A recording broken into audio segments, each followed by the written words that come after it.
This is True Colors of Cybersecurity. Based in Southern California and powered by CISOshare, we discuss the unspoken truth of cybersecurity. Check out our other episodes on our site, CISOshare.com/cybersecurity podcast. Welcome to True Colors of Cybersecurity. My name is Celine, and today we're taking a look at ISO, or ISO. The International Organization for Standardization has over 163 bodies or verticals for standards, and we'll be covering a few of them today, specifically in market research and cybersecurity. We'll also be touching on topics such as deciding when your company may or may not need a formal certification, as well as some of the pros and cons of going through the process. I'm joined again by Mike Gentilly, as well as our first guest on our podcast. Calling in from Baltimore, we're joined today by Juliana Wood, the Director of Certifications at CIRQ, the Certification Institute for Research Quality. I'll let them introduce themselves, and we'll start with Juliana. Sure. Thanks, Celine. So my name is Juliana Wood, and I am the Director of Certifications for a certification body that goes by the name of CIRQ, which is a fun little acronym that stands for the Certification Institute for Research Quality. We're a subsidiary of the Insights Association, which is a nonprofit, professional member-based organization that serves predominantly the market research and insights vertical. And Mike? I'm Mike Gentilly. So I'm the founder and CEO of CISOshare, and I'm our focus is on security program development, and we integrate in working with organizations that either choose to go the ISO, specifically 27001 approach, both in preparation as well as those that use it in a blended kind of framework with other frameworks, or those that either make decisions to not necessarily use it. I'm really thankful that we have Juliana here today. I think this is going to be a great talk. Well, I guess to kick it off, what is ISO, and what parts of it are we talking about today? Either one of you can kind of help me here.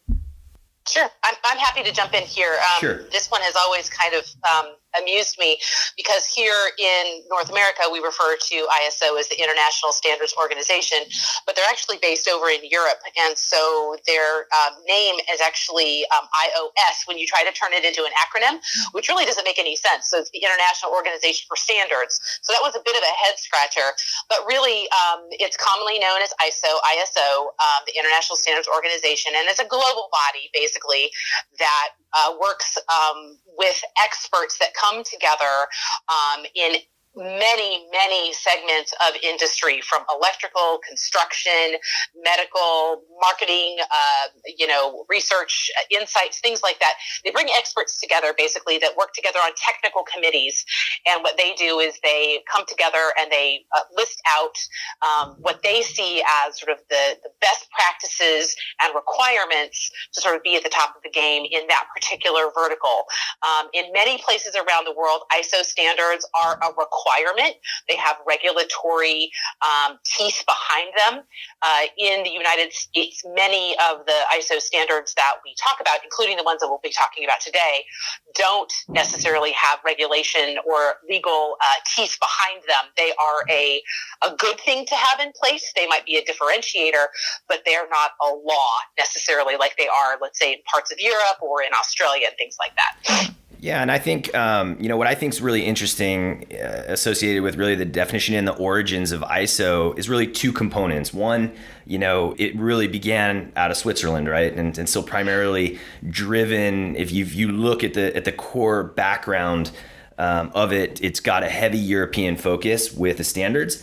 And I think that as that relates to cybersecurity down the road, that's actually quite interesting because we've built a lot of security programs in Europe, and they're fundamentally different in terms of the cultural approach to actually following rules and processes than they are, for all us Yankees out here in the USA. And so that causes a one issue right off the bat, in that a lot of times if you're reviewing documentation associated with something from an ISO perspective, that document, which is what many of the measurement criteria look at for ISO, if you're in Europe, there's a much more reasonable expectation that the business is actually following those processes, and not just those processes, but the majority of processes that exist in the organization. Whereas in the US, I would say 9 out of 10 times in security program documentation that we look at, the business business is not following what is defined in their documentation. This additionally goes, and I would say there's no difference in that data if an organization is ISO certified or not. So that's one real interesting thing, I think, if you're an organization that's based in the United States, especially every organization that we work at, even if there are 10 people these days, they're doing business globally. So you really have to understand that with how you deploy your programs.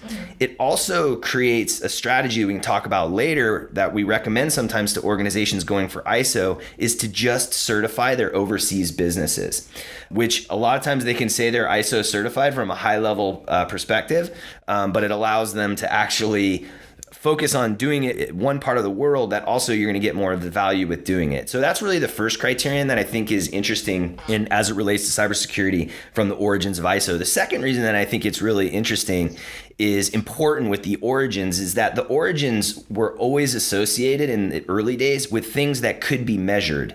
It was associated primarily with manufacturing processes, how to move shipments and freight related items. These are things that are tangibly measurable.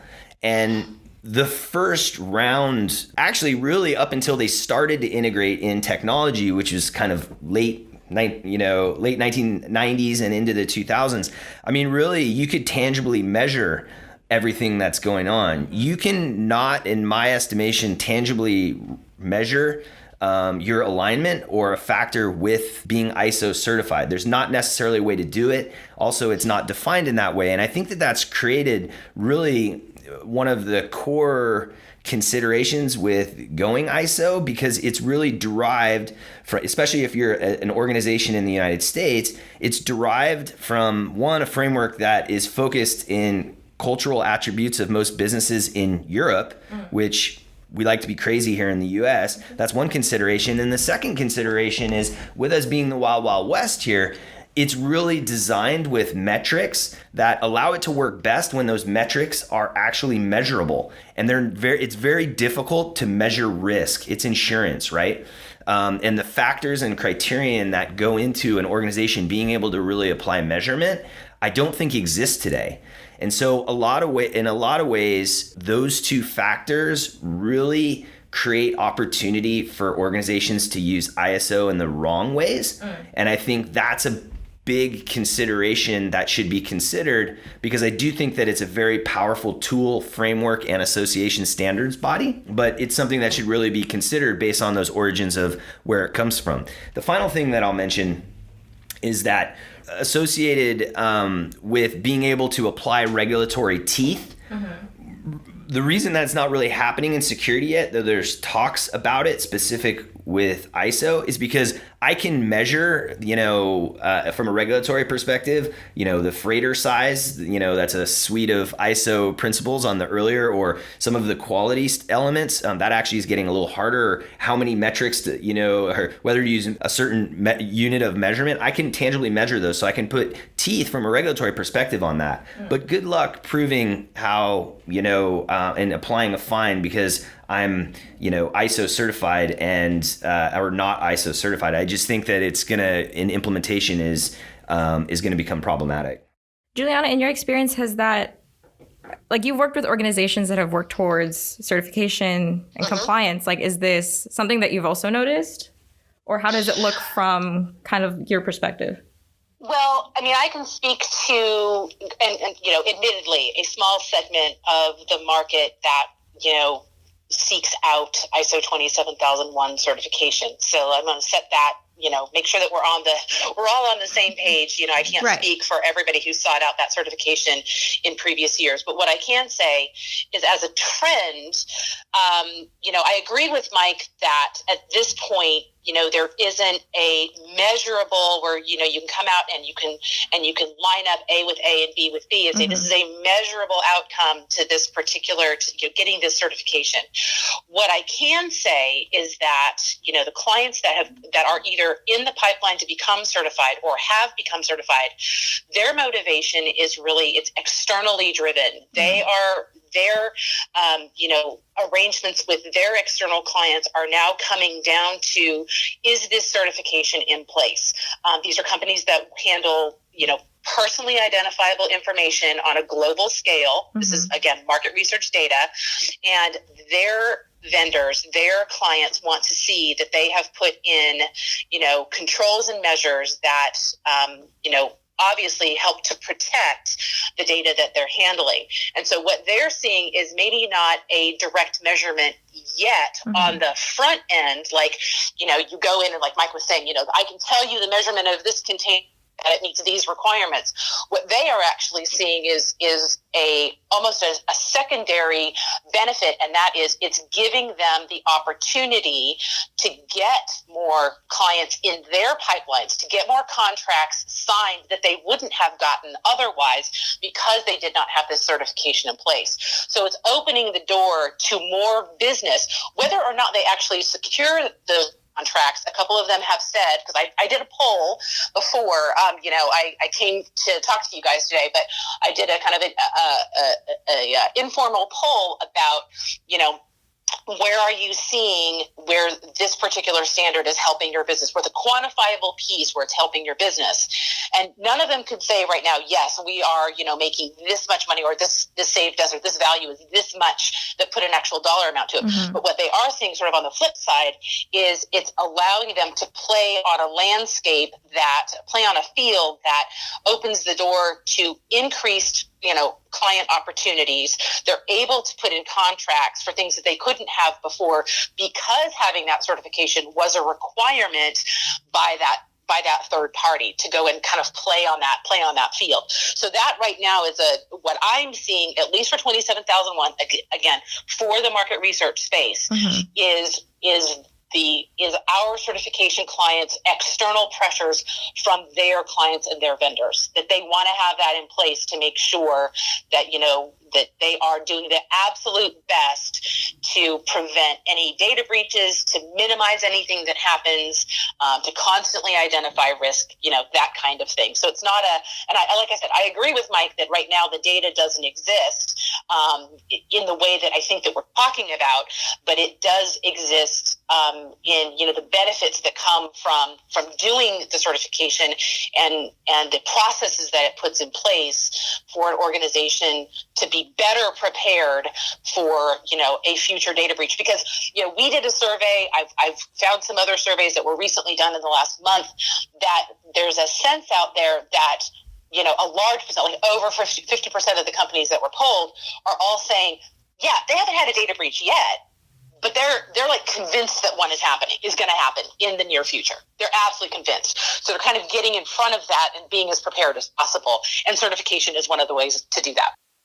Yeah, I think that there's a lot of value associated with going and moving with ISO. And I think original goings, we wrote I'm a bit of a dinosaur, but in our first book, we used the 17799, right? Kind of dating myself here, so essentially back in the day, in the early goings and through up until I would say about 2010, 2012-ish, really, there was a drive for organizations to go with ISO from their customers. Customers were saying, if you had that, it's really going to help move you along. And I think that the market research and marketing segment, they adopted ISO early on because of the quality measurements associated with data, which is what drives being able to make decisions with market data, specifically in market research. I think also because of that, the mindset of organizations is more associated with when we would go into a school, in a university, right? It's sharing knowledge. We want to have everything be open.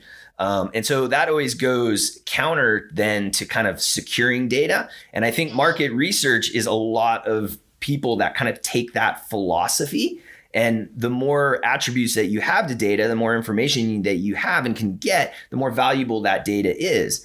And I think that as a result, if you really looked, what you ended up getting is you ended up getting an early focus in the market and market research domain to go ISO certified. That completely countered with the mindset of many of the people in market research, which is the more attributes of data, the more information that I have, and the more I can share and collaborate, the better that data becomes, the more valuable it is, which kind of a lot of times goes counter to security as well.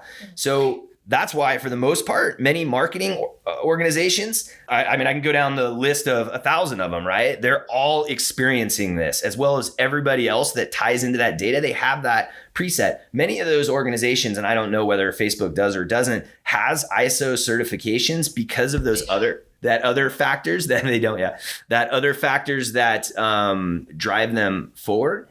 I think that as a result, you saw organizations going with ISO in the market research space early on in order to meet those customer requests that came in. But at the same time, because of those factors I said, they usually had weaker security. And I think that worked for a time period up until when the breaches started to get crazy. Because I could get certified in ISO without these measurable aspects that we talked about.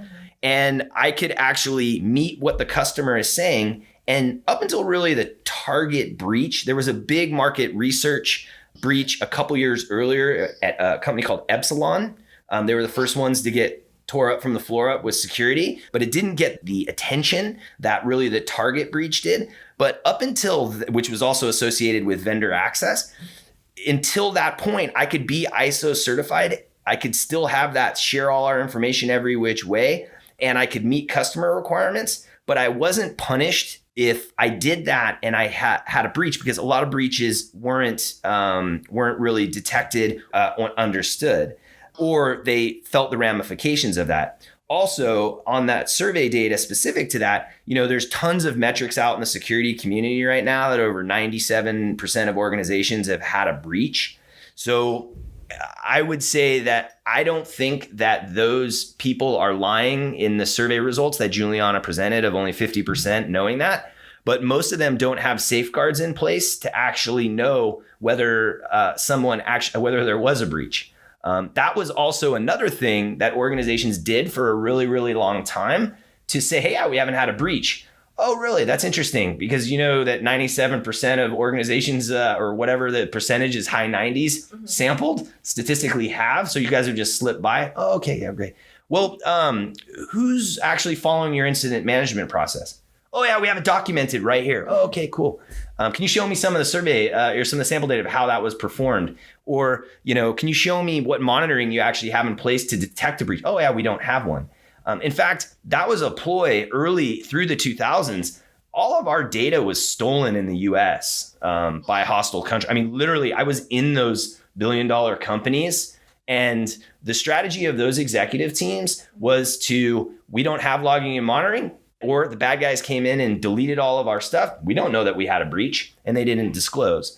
And that kept working until around Epsilon felt a little bit of pain, but really until Target, where they really felt a tremendous amount of pain from a breach and actually had to come up, and really deal with it. So I think that because of that, what you're seeing right now is I used to see from like 2010 to about 2015 organizations going for ISO in order to meet customer requirements.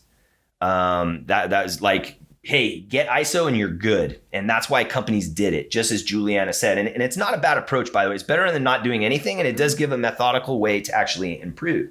But I've seen that dramatically change since 2015. And the reason for that is because the breaches are still occurring. Mm-hmm. And so organizations are like, great, fine and dandy, you're ISO certified, cool. Still, we want to look at this and we want to look at this. And we actually want to have our team go on site to look at what's going on in your environment. And it started out by then they would still send an auditor to do that assessment. Now they're not even doing that. Now they're forcing companies to actually do technical code reviews that are dynamically done.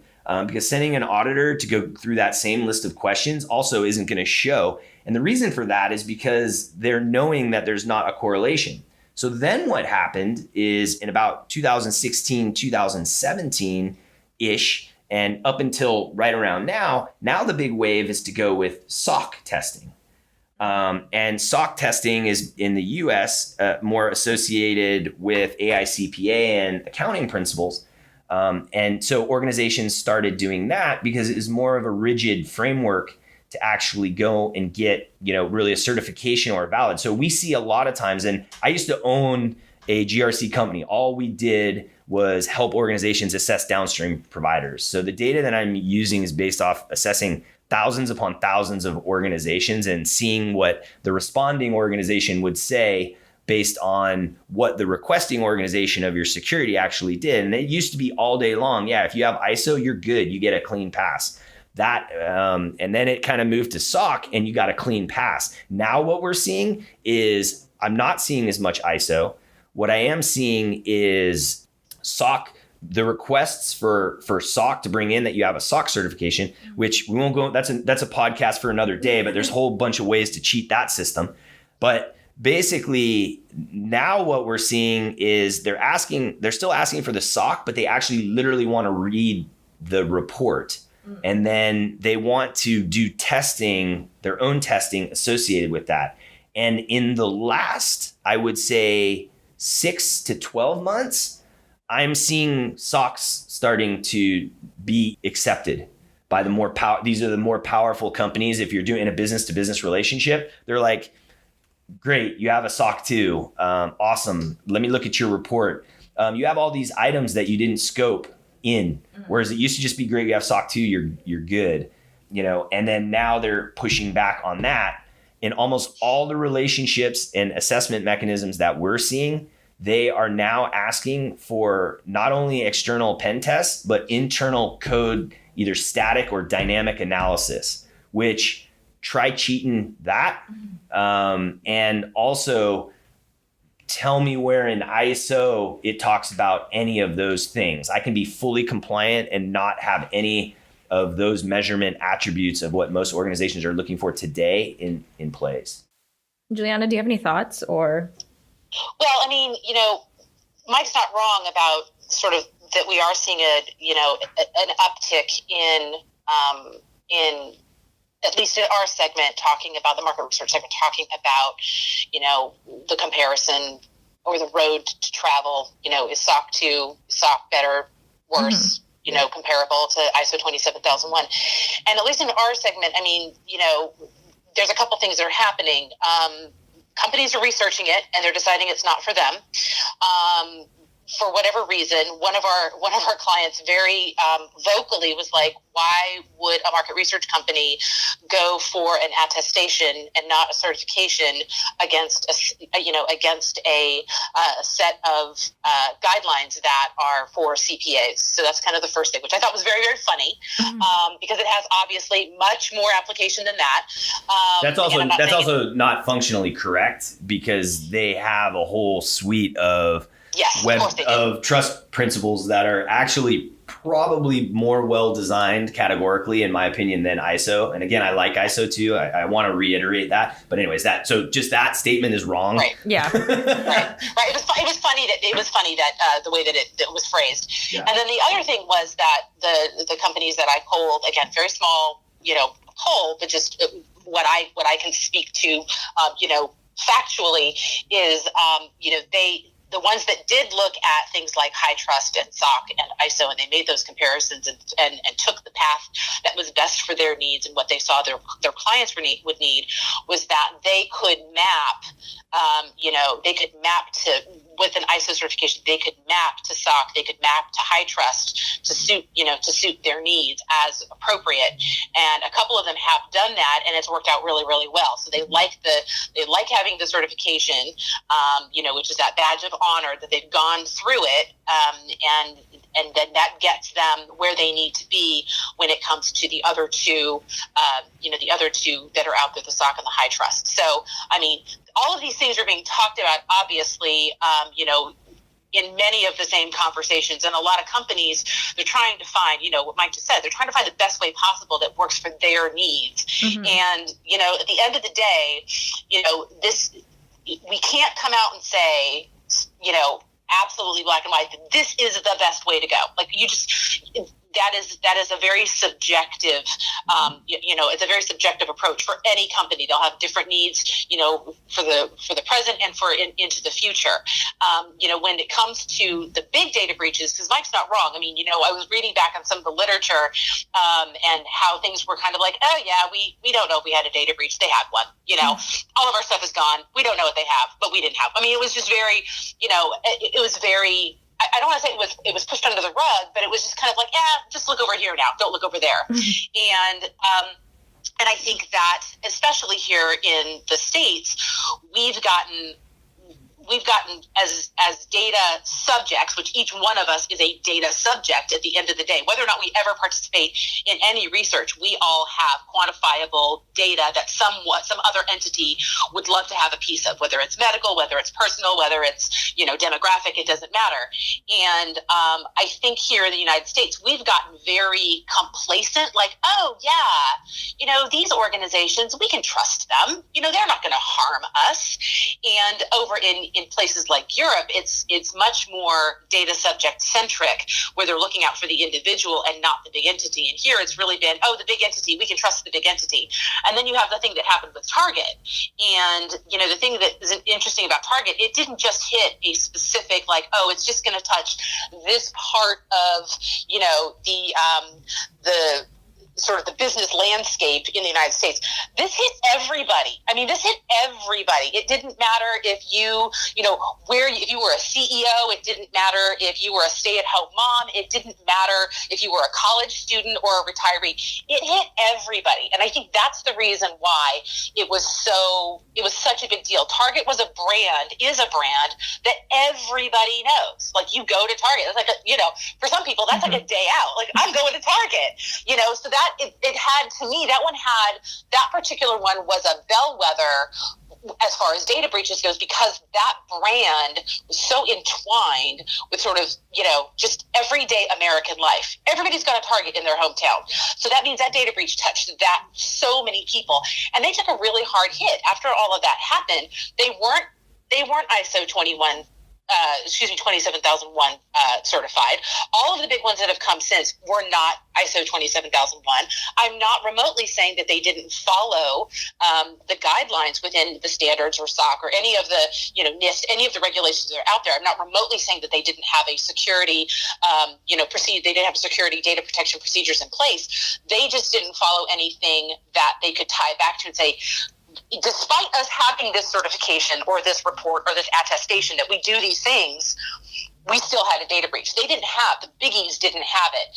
And I think that right there is incredibly telling. When the big guys don't have it, granted, they don't share what they did have. They just talk about, we're going to take measures to fix everything.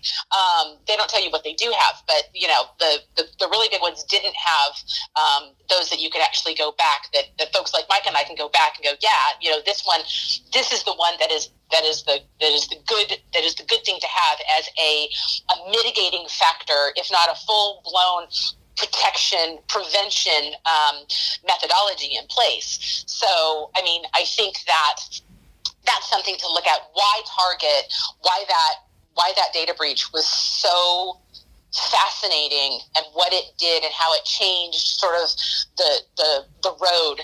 And how what we're talking about and how things changed so much starting in 2013. I think Juliana made a lot of really great points there. I think that the one that I really like the most, and the one that really ties into what we recommend, is to use ISO, but or use any framework, but have that correlation to the other frameworks, such as whether it be into high trust, which high trust kind of does a correlation for you. That's really what that framework does. But there's also the NIST series. But early on in your travels and building the right security program for your organization, you should do that analysis based on where you do business, what type of business you do, and the type of data you have, and grab that correlation and understand those requirements to all the frameworks and such that you need to. And then from there, if you want to use a proven certification framework, such as ISO, that's a great way to kind of take and validate those overall requirements moving forward. And we call it a blend. We do that often when we get asked to do a best practice assessment. We'll say, okay, what frameworks do you want to use? And they'll say, what should we use? Sometimes they're like, yeah, we want to get ISO certified. And we still tell them, we'll measure against ISO for you, but let us do what we call a blend, which is integrate in some of the other requirements. Because once you get those to a place, you're going to be able to cover them with the processes that you build downstream. If you just go with ISO, you're probably not going to have all the processes that are in the common security program if you're doing business in certain states or you're doing business in certain industries or whatever the case may be. So if you do that on the front end and then do that mapping, as Juliana said, it's a real great way to have confidence that you're going to meet all your requirements and get some of that marketing prowess of the ISO. So I totally agree with that. We recommend it. And I think that that's some great ideas from some of the clients that, or some of the people that Juliana serves and works with and surveyed.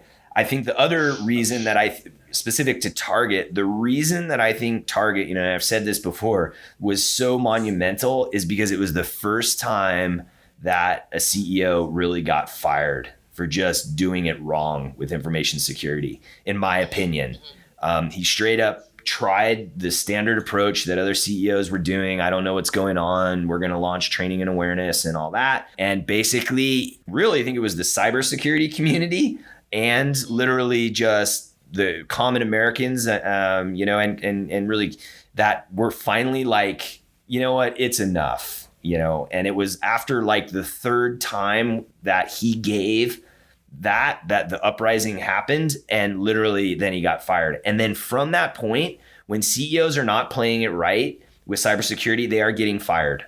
They are getting fired now. And I really believe it happened from them. And I also think that, it's kind of a tough one for Mr. Steinhoffel over at Target back in the day, but he was kind of the scapegoat that had to pay the price for all of the actions of other CEOs and if you ask me, the cybersecurity CEO playbook that everyone played by, he did the same exact thing, and it was the first time it didn't work. In the US, ISO doesn't carry the regulatory teeth that it does in Europe. So why do companies seek out ISO certifications or compliance? First, sometimes companies seek certification or at least compliance based on a customer request. Having a certification is often accepted as proof of a certain minimum standard for your security program, although we've mentioned in a few different places that these certifications can be manipulated. Second, organizations that have global business branches or operate in Europe will find more direct benefit in certifications since ISO is more of a requirement than the suggestion it is in the US. Finally, sometimes organizations seek compliance or use ISO as a starting point to building a security program. Later in the podcast, we go into more detail on how using ISO, SOC, NIST, and other frameworks can help organizations build a robust security program. All right. So, with all of this in mind, where do you guys think ISO and all of these certifications are kind of trending? I know we've kind of touched on this in the past podcast episode, and we've kind of touched on it a little bit today, but how do you think organizations now are going to be using ISO and all these other different certification frameworks?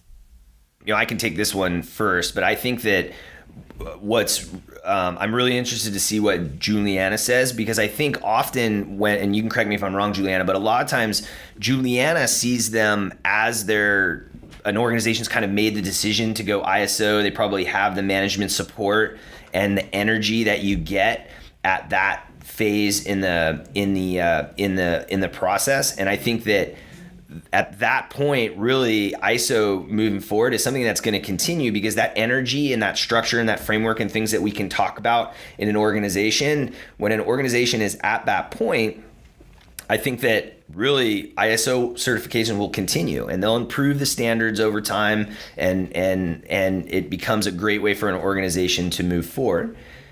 Conversely, a lot of times we see organizations at that point in the life cycle, but we also see organizations that have no security program at all. They have nothing, and they had their biggest customer just say, you need to get ISO certified in a year, or actually they say immediately, but it takes a longer time frame in order to do that. Mm-hmm. And I think from that point of view, I think you're going to start to see less organizations take the ISO path moving forward. One, because of the reasons that I said earlier, the assessing organizations or that potential customer yours, less of them are saying you need to have ISO certification. They're saying you can go the SOC route or show us some other things, or let us just do a pen test to your environment and we'll let you through. So I think that's one thing that's changing it. The other thing that's changing it is that the certification timing for ISO is longer than some of the other things a quick, nimble organization can do in order to get compliant and still win that customer. So I think you'll start to see organizations take that path. I think the third reason, and specific to companies that are earlier on in the life cycle, is going down the certification process is fairly expensive, especially if you're a more early. It's more expensive just because a lot of the certification pieces, the advice you need to get during the process, all of those things are things that are very expensive to a company early in its kind of life cycle and just as an organization. And there's other things that I would probably do to instead to kind of move that forward than going ISO. However, if you're that early organization and you really want to make ISO as your go forward approach, it definitely can work. I just really think you need to do it for the right reasons, which is not just to win that customer, but you also need to make sure that you're doing it in alignment with being actually having a decent level of security to prevent breaches. Because you can, in my opinion, you can get that certification and not have that. And also really focus on getting that energy from the business around understanding it and buying into why you're doing it. So if you can go that approach, I think even going ISO early on is a great approach. But don't do it just to get that customer check mark, because you're probably going to get to a place that's not going to be where you want to go. Probably in the near term too, from a security or organizational perspective. Juliana. Well, yeah, Mike, you gave me a lot to unpack there. Yeah, sorry. So again, what I'm seeing is, and I would totally agree with you, that there is, I mean, to set the stage here, that, you know, undertaking any of these, whether it's ISO 27001 certification, SOC, high trust, any the NIST packet, whatever they are, they do require, obviously, a time commitment from the organization, and everybody is on a different timeline. Leadership commitment to it, the infrastructure that's already in place, and I mean, I can speak to, like you said, the kind of the second half of the process, but I also see it when, a client is just starting to think about it. And for a couple of our clients, what made it so attractive for them to go down this road and to get the certification was that they had already really embraced on their own a number of these guidelines. They had already on their own kind of bought the standard. They bought these documents, and they were just like, we're just going to unpack it by ourselves. And when they figured out kind of where they were, and then we brought in an external, an external consultant to kind of work with them and exactly gauge where they were on that timeline, for readiness to have a third party auditor come in and take a look at work, their time to getting certification was less than 6 months. But then, the other side of it is too, you're totally right. For some companies, it can take, they're starting from zero. They're starting from, oh my gosh, the price tag on the infrastructure that we have to invest to get where we want to be, that's going to be, 2 years. So it's definitely a sliding scale when it comes to the time from, an organization making the commitment to do it and having the steam and excitement behind getting it done, all the way up to, where they pull the trigger and say, yeah, we're ready to have someone come in and look under the hood and tell us, how we're doing, and then give us that stamp of approval. So I think it varies, at least again, for the market research segment that I'm talking about, it definitely varies. But everyone who's gone through it, getting getting more clients in the door and having that ticked off on their requirements for signing a contract, that's a piece of it. It's not the sole driver. It's a piece of it when they go in and they consider going down this road. And once they're there, for them, it is a source of pride. It's a source of accomplishment. And it's a source of definite differentiation. Our peers, don't have this. And in this space where we are, this is really good for us to help us on a number of fronts. So I think that is something to think about, because I think that there is, and I hear this all the time. I mean, it's not just, today. I hear this all the time. It's like, oh my gosh, 27,001 certification, that is going to take, hundreds of thousands of dollars, and it's going to take 3 years. That's not entirely true. You need to get, if you're really considering doing any of these, and again, that goes for SOC as well, because SOC comes with a price tag as well. They all come with a price tag. And to evaluate what's right for your business, absolutely, I totally agree with. But the conversations I'm constantly having is, don't get locked into, the last person who went through it and their experience. If their experience took 2 years and they had to invest $150,000 into their business to get certified, that's their snapshot. That's their picture. That is for them. That is not necessarily how it's going to work for, organization B, C, D, and so on. So, I mean, I'd like to, if nothing else, I'd love to dispel, the idea that there is a one size fits all. It's going to take, hundreds of thousands of dollars. It's going to take 2 years to get where you want to be. I can tell you from the certification side, this is the side where I kind of come in, I work with a team that is very responsive. We can get folks certified when they, call up and they accept a RFQ. I can get them into the pipeline within a couple of weeks, and their certification will follow not too far after that. But again, the work to get up to that point, I think that's what we're talking about. We're talking about all that advanced work that comes up, and it does require, it requires infrastructure, it requires commitment, it requires excitement, and it requires resources, and money is included, obviously. So there's just a lot of things to consider when you go down this, but I want to make absolutely sure that it's like folks don't walk away from this going, oh my gosh, this is going to take 2 years to get this done, because it's not. It depends on your case. It absolutely depends on your case. I think those are great points. I think that's where I think that it causes problems associated with the cost is that I wholeheartedly agree with Juliana that it can take it's in the eye of the beholder on what the spend should be. But also, you have the control to implement a security program that is ISO certified, that may cost less, and you don't need a lot of resources, and you can scope it in a way that you have that certification. But that is absolutely not something that has a reasonable approach to due diligence in terms of why the customer or why an organization or partner thinks that you're getting it. And to get to where you actually have a reasonable program, you are not going to be able to go and get security policies for dummies with no resources focusing on security, and be able to have that reasonable piece. And I think that we have a whole application right now and scoping process that we work through with our clients to dispel that problem. Which is, why can't I go get policies for dummies, get a consultant in, spend a little bit to do the readiness on the front end, and then do the certification and get certified? And my answer to that is you can. Yes, but if you don't put the right amount of resources in place and build an accurate program and buy an actual secure infrastructure and have those elements work together in a cohesive system that actually can prevent, then you're going to have a problem. And I can tell you that will take 2 years for you to get to.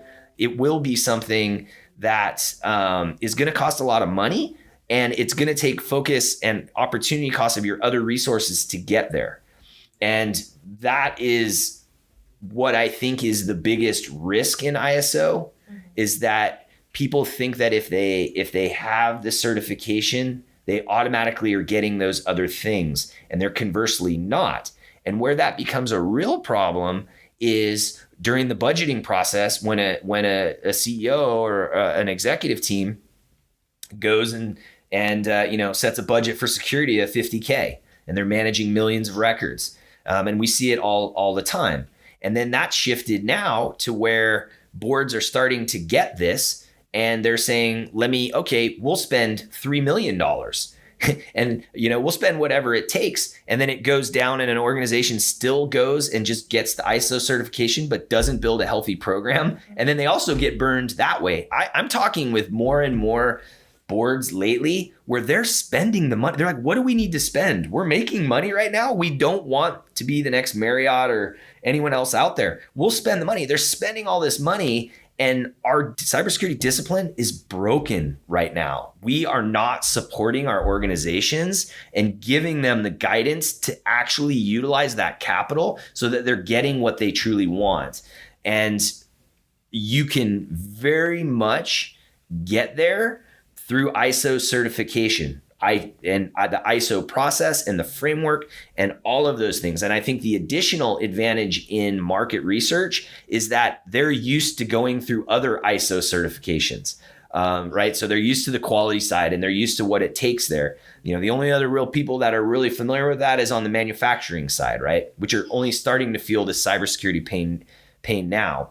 But I think basically, you have to really understand what it is that you're getting on that back end, and consider that from the front end, or organize yourself from an organizational business perspective if you're going to just go for the cert and the ramifications to that on the back end. So I think that it's interesting. And we do more talks with people where they come here and they come and talk with us, and they're like, yeah, I need a vCISO. They'll say, yeah, I need a virtual CISO. And all right, what do you need? I think we need them for 1 month. And, I think that they'll be able to put all the documentation together and do everything. And these are really, really smart people, really, really get it, really successful in business. But it's like, no, that doesn't work. And that's the rumor that I want to dispel, in alignment with, I agree with what Juliana is saying. It's different for everyone else, and you have to understand your requirements in order to make it work. Yeah. Right. The path to ISO compliance and certification is not for everyone. Some tips and other things to keep in mind are the following. First, if you don't have an existing security program, don't go for certification just to meet specific customer requirements. There are other, faster ways to meet these requirements that your customers might be asking for. Second, make sure you have the support of your stakeholders and management if you decide to pursue complete certification, whether that's with ISO or another regulatory framework, since the certification process can have a relatively long timeline. Next, if you're an early company or a younger company, use ISO and other frameworks as an opportunity to establish strong security practices, not just for the sake of compliance or certification. Certification doesn't always mean that you'll have a strong overall security program. And finally, remember that everyone's ISO or other certification experience will be different. There are no hard and fast rules or timelines and generalizations that you can make about the certification process. Okay, so let's discuss some of the literature around ISO certifications and kind of what businesses get out of it, like the benefits that they receive, so to speak. Sure. Well, I guess I can dive in here. So, Mike and I had a conversation off of this platform last week, or was the week before. Sorry, time is a blur. And we talked about, and admittedly so, what's out there right now from a research standpoint on ISO 27001 from a, can it prevent a data breach, or, where's the proof that an investment will directly correlate to revenue? And it's thin. Admittedly, it's very, very thin. It's hard to find. And, any entity that's putting out a survey is probably a vendor. And so, you're kind of taking that as the framework. But I did find this interesting article that was published at the beginning of this year, but by what they cited in the article, it was an academic research article from a team of IT folks, professors out of the University of Virginia at Blacksburg, their business college. Basically what they did is they looked at sort of this positive statistical abnormalities, what they called it, of what happens when an organization who is, shareholder, they report to the stock index, when they make an announcement that they have secured an ISO 27001 certification.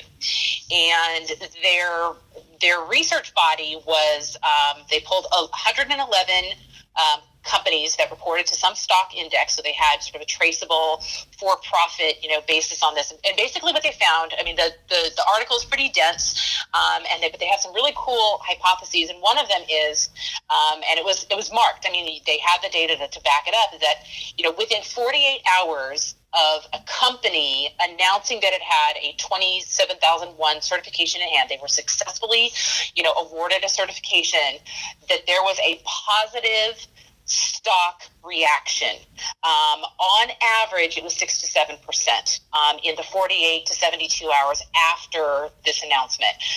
Obviously, the companies, they didn't pick from a particular, makes, over 1 billion revenue a year. They did a whole slice of different sized companies. Some were smaller, some were much larger. But the statistical piece that I found really interesting was that just the announcement alone had a positive impact on how their shareholders felt about that particular certification. It didn't speak at all to oh yes, in the first quarter they saw, a 15% bump in profits. It didn't talk about how much they invested in that certification, what their infrastructure was, nothing like that. It just talked about the positive reaction that the stock market had to that particular announcement.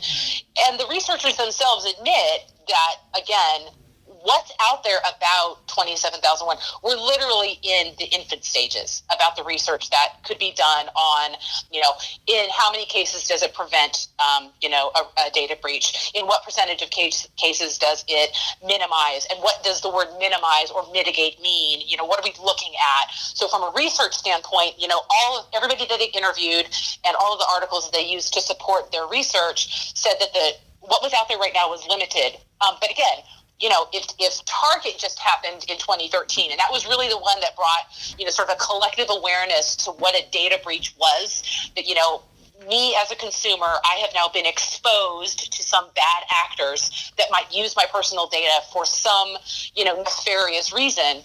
That's only been, 5 years, 6 years now? So we're still really in, we're not even toddlers yet in this particular discussion of what we know. So, I'd say it'd be interesting to look back in, 5 years, 10 years and see what the academic research community, those people that are really looking at the cybersecurity folks who are also researchers, what they're looking at and what they're seeing as, what a certification, and to anyone, this one particularly focused on 27001, but what that does to, the perception that particular organization has in its particular, marketplace as a positive to its shareholders and its, those people that are loyal to that particular brand. So that's just one little article that I found. It was about 40 pages long. It was really fun to read. Nothing is more exciting to read than a scholarly journal article. Really, Dan Brown or scholarly journal article, it's really the same thing. It's a thrill a minute. Yeah, I think that I think that also is kind of why, I had said when we had talked that there's not a lot of research that's associated on the breach or risk side. However, anything that's going to help, a stock pop is a big thing that's going to financially drive a company. Mm-hmm. I just think though that, if Kim Kardashian's using my product, that gets a stock to pop as well. Or, 50 Cent buys into it, on cryptocurrency, that gets a stock to pop. So, there might be other things that I would do that have less risk, in order to do that. And basically the bottom line on that is that our stock market and shareholder and the way that we associate value with a company is cuckoo for Cocoa Puffs. where I think that's powerful, though, is if you can use that as a vehicle to actually get management on board and then do ISO properly in the right way, then I think all the power to you. That's a great thing. And I think, it's a shame on us in the cybersecurity community, and me included. I'm a part of it, really in two pieces. One, that's really the only research out there that helps as a business leader to make a decision. And two, the one that really I think is the bigger problem is that if we ran the certification process like going through an FDA trial, this data would change, because right now the review board of people getting together and vendors trying to push for a certain requirement so they can sell more product, or some of us dinosaurs in security getting together to go have some drinks, because we've been in security forever, and maybe come out with the next standard release. That's not going to get it done with the metrics to actually make. And I'm as guilty as anyone too. I'm not saying I'm not, but that's why I'm on such a mission at this point in my career, because I'm seeing the security really, impact people's lives and cause those types of problems. So my second thing would be, we have to get better with our iterative review and improvement processes moving forward with how we certify and come out with a best practice framework. And the move for all of the frameworks, the third part that I think is moving us in the wrong direction, even though I think we're all trying to move it in the right direction, is the move to use risk as the primary mechanism of what to do in an organization. So using risk management, not having a prescriptive set of requirements, but letting you measure risk in order to determine what you should apply. And ISO was one of the innovators in that area of coming up with a management system that allows you to actually use risk management and use measurement criteria to determine what you should and shouldn't do. That could be great. And everyone's ideas about that are in the right spot in my estimation, but the application of it has been a disaster, because what organizations are doing is they're scoping out they're saying, yeah, we measured risk. We measured risk, and they report to the board on that, but they set the limits in that risk management program at a dollar value that's $20 million. So all those smaller risks or smaller items are not even getting reported to the board. And you can do that and be ISO compliant. You can do that and also get a good SOC attestation as well. The spirit of that, though, is that you're actually going to a doctor, going to the right doctor. The doctor is using the right risk management methodology to see how healthy you are, and then you're doing the things based on that feedback to improve. But there's too many loopholes, and we're thinking that that's like the panacea going forward, and that's also a really problematic and something that gives me great pause. So I think if we can work as a community to start leaning that way, I don't know if it was the blessing or the curse to support project management through an FDA trial, and they don't mess around, and there's nowhere to hide, and there's no bias involved in the process, and it is true data.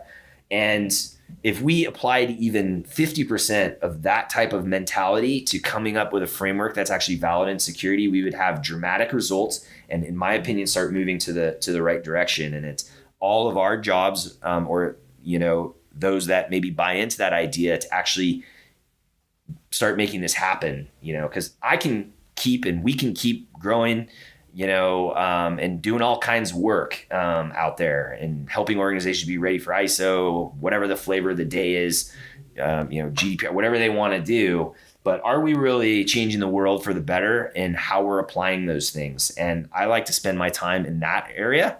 And I know that the ISO framework is a great step in the right direction, and it can be a great mechanism to get to that goal. But I think that there's more we can do to have a higher probability of organizations that use it to get that end state. So I know our time is kind of wrapping up on our recording here, but so I wanted to finish with kind of what are the best ways to go about doing this ISO certification or compliance, or just kind of what should people kind of look out for? What do they need to do to prepare? on both sides.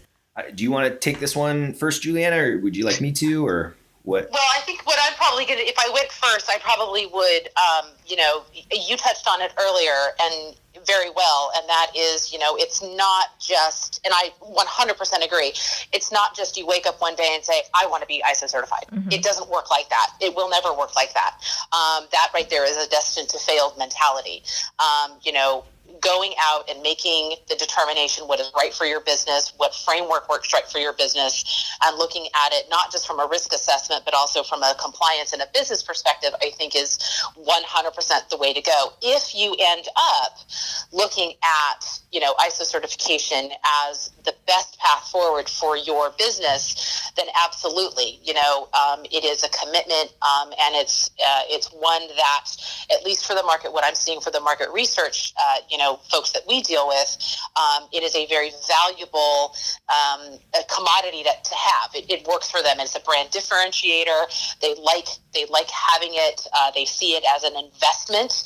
It is definitely a strategic decision. It's not like we're going to do this today because we have to. They really put some thought into that.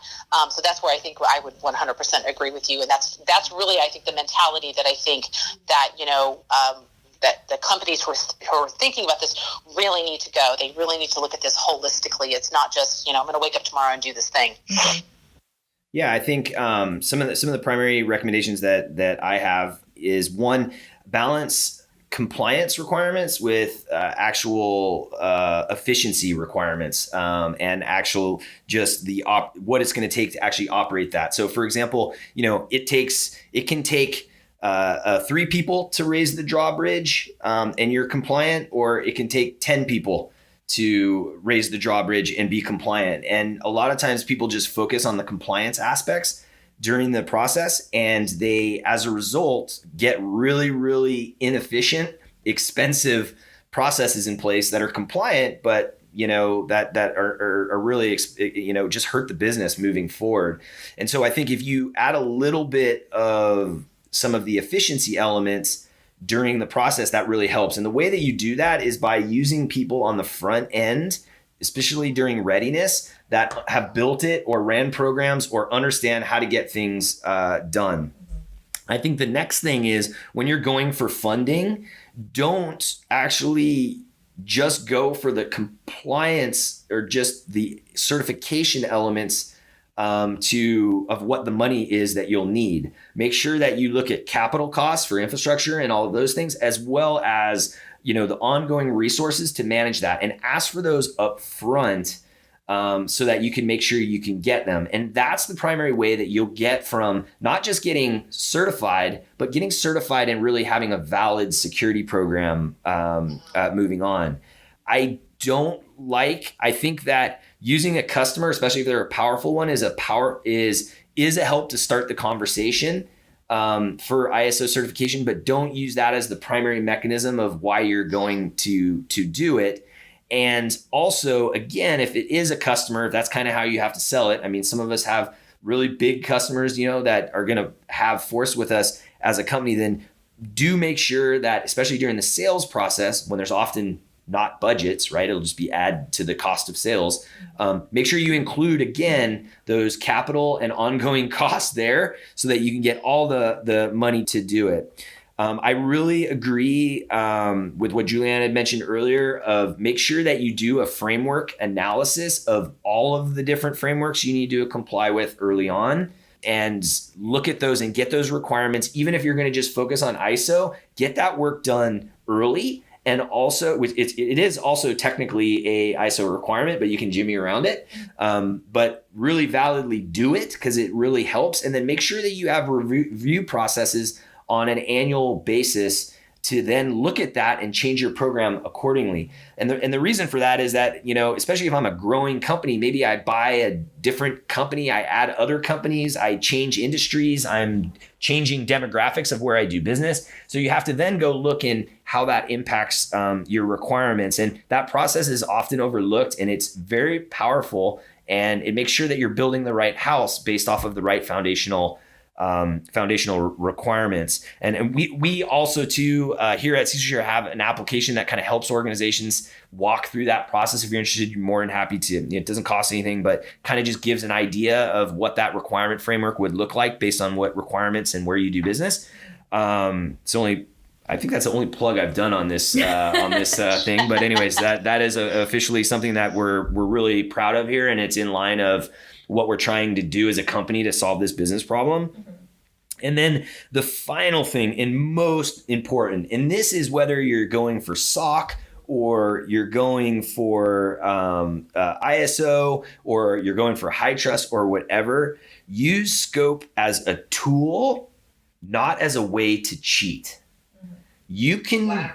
You can use scope and you can get ISO certified and say it's one little piece of your business and whatever, or you can, and as a result, if you do that, you're going to create a misperception that probably will work. Don't get me wrong, but it's not really on path to building the right program and really using what ISO can, or any of these frameworks can really generate. So instead, use it as a tool to motivate people to include as much scope as you can and understand that, and then really help the business to get there over time. And maybe that is extending the duration a little bit or whatever the case may be. But if you start looking at it as a way to use it as a tool for good versus a tool to cheat, I think that it really helps us all to better look in the mirror about what we're doing.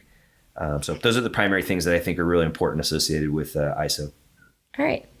Thank you, Mike and Juliana, for coming in today and having this really productive conversation about ISO. Do you guys have any final thoughts? 10 seconds. I just really would like to thank Juliana for her time. I think that, she brings a really articulate and educated position, and I think it's been awesome to talk with her. I'd also really quickly, and I'm over 10 seconds, but like to thank the team here for putting this together. We run out of California, and we try to think about all the different ways to cover different situations, but we had an unheard of low likelihood, which is actually raining today.